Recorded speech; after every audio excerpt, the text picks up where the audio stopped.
lillahi wa inna ilayhi raajicuun.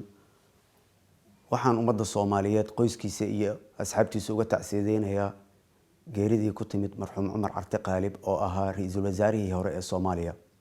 marxuum Cumar Carte Qaalib wuxuu sidoo kale ahaa wasiirkii arrimaha dibadda ee hore ee Soomaaliya. marxuum Cumar Carte Qaalib wuxuu sidoo kale ahaa rugcadaad siyaasadeed oo kaalin weyn ka soo qaatay siyaasadda Soomaaliya. waxaan halkan mar labaad uga tacsiideynayaa dhammaan ummadda Soomaaliyeed meel kasta ay joogaan.